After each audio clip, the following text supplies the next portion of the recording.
Bayangkan suatu malam tiba-tiba ponsel Anda berdering. Ketika Anda angkat, terdengar suara orang yang sangat Anda kenal. Ia meminta bantuan, katanya ada masalah. Uangnya harus dikirim sekarang juga.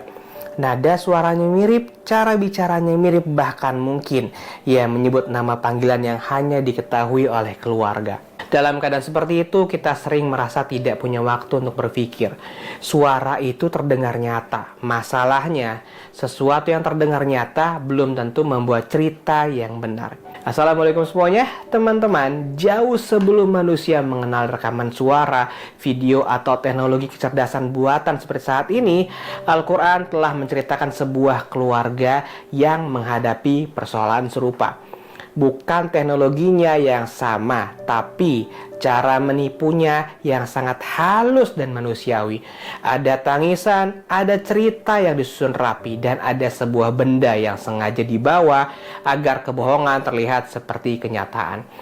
Kisah ini bermula dari rumah Nabi Yakub. Saudara-saudara Nabi Yusuf merasa Yusuf dan Bunyamin lebih dicintai oleh ayah mereka. Rasa iri itu kemudian berkembang menjadi sebuah rencana. Sebagian mengusulkan agar Yusuf dibunuh saja atau dibuang jauh-jauh. Tapi salah seorang dari mereka menolak pembunuhan. Ia menyarankan agar Yusuf dimasukkan saja ke dalam sumur dan nantinya agar ditemukan oleh rombongan musafir. Perhatikan satu hal. Mereka tidak hanya merencanakan sebuah kejahatan, mereka juga membangun sebuah opini pembenaran.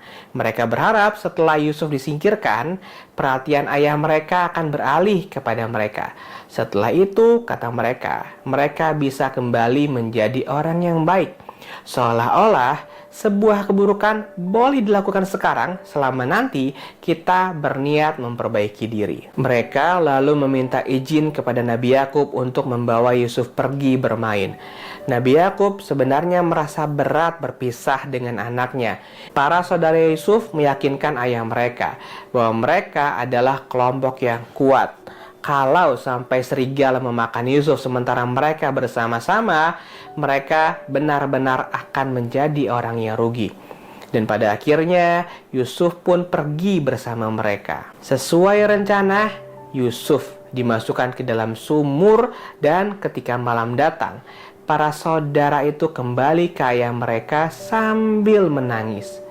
Mereka membawa sebuah cerita yang telah mereka susun. Katanya mereka pergi berlomba, Yusuf ditinggalkan untuk menjaga barang-barang, lalu datanglah seekor serigala dan memakan Nabi Yusuf.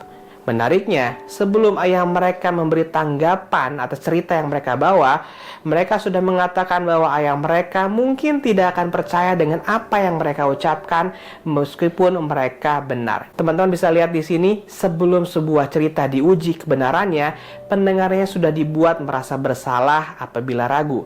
Seolah-olah keraguan adalah tanda tidak sayang. Seolah-olah memeriksa ulang berarti menuduh. Lalu mereka menunjukkan baju Yusuf yang pada baju itu terdapat darah palsu yang sebenarnya bukan darah Yusuf. Bajunya nyata, darahnya terlihat, tapi cerita yang ditempelkan pada benda itu tidak pernah terjadi. Sebenarnya Nabi Yakub tidak menerima cerita mereka. Beliau melihat bahwa cerita yang dibawa anak-anaknya tidak dapat begitu saja dipercaya. Jawaban beliau diabadikan dalam Quran surah Yusuf ayat 18. Dan mereka datang membawa baju gamisnya Yusuf dengan darah palsu. Dia atau Yakub berkata, sebenarnya jiwamu sendirilah yang memandang baik suatu perbuatan yang buruk itu. Maka kesabaran yang baik adalah kesabaranku, dan Allah saja yang dimohonkan pertolongannya atas apa yang kamu ceritakan. Perhatikan saat itu respon Nabi Yakub. Beliau tidak langsung menerima cerita itu hanya karena anak-anaknya dalam keadaan menangis. Beliau tidak langsung percaya hanya karena ada benda yang terlihat seperti bukti, baju dan darah. Tetapi beliau juga tidak sedang memiliki seluruh jawaban apa yang sebenarnya terjadi. Beliau juga belum mengetahui secara lengkap di mana Nabi Yusuf berada saat itu.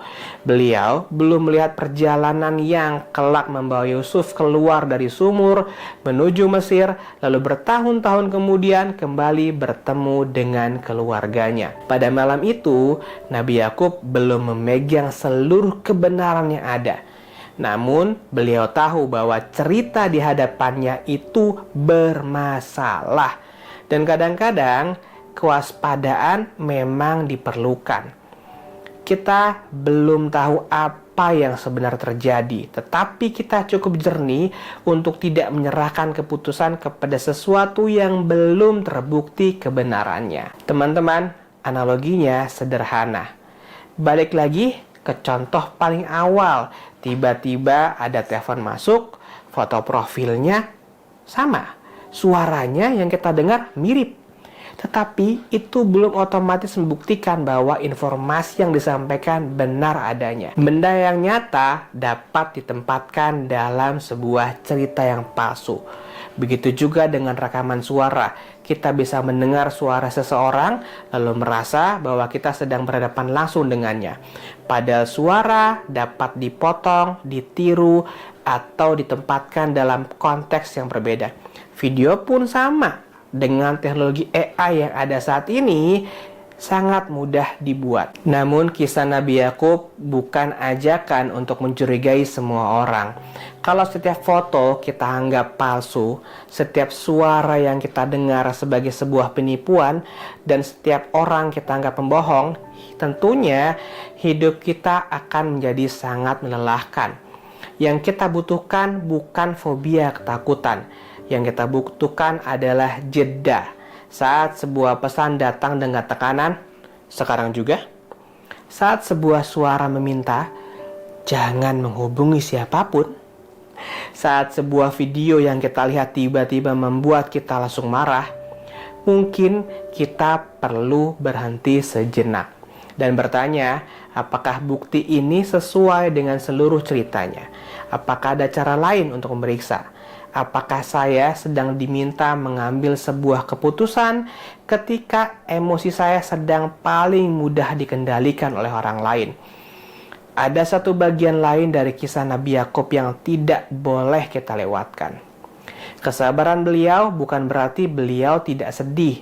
Kesedihan Nabi Yakub begitu mendalam. Beliau terus mengingat Nabi Yusuf. Matanya bahkan sampai memutih karena duka. Dan beliau berkata bahwa ia hanya mengadukan kesusahan dan kesedihannya hanya kepada Allah. Jadi, kesabaran yang baik bukan berpura-pura tidak terluka.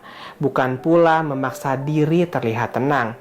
Nabi Yakub dapat meragukan cerita anak-anaknya, tetapi ia tetap mencintai keluarganya dan tetap mengalami kesedihan yang sangat berat pada saat yang sama. Beliau tidak membiarkan rasa sedih memaksanya menerima kebohongan, tapi beliau juga tidak membiarkan kebohongan itu memutus hubungannya dengan Allah. Dan disitulah kisah ini terasa begitu dekat teman-teman dengan kehidupan sekarang. Dimana dalam hitungan detik mungkin ada sebuah foto yang datang, ada sebuah suara yang diputar, ada sebuah pesan yang kita terima, lalu emosi kita bergerak lebih cepat daripada akal kita. Barangkali yang perlu kita pelajari dari Nabi Yakub bukan cara menjadi manusia yang selalu tahu siapa yang berbohong, melainkan keberanian untuk mengatakan, saya belum tahu seluruh kebenarannya, tetapi saya tidak akan mengambil keputusan hanya karena emosi sesaat. Karena sebuah bukti yang terlihat nyata belum tentu membawa kita kepada kesimpulan yang benar.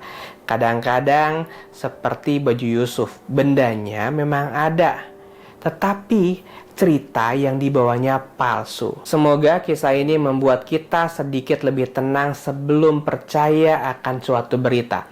Sedikit lebih sabar sebelum langsung bereaksi.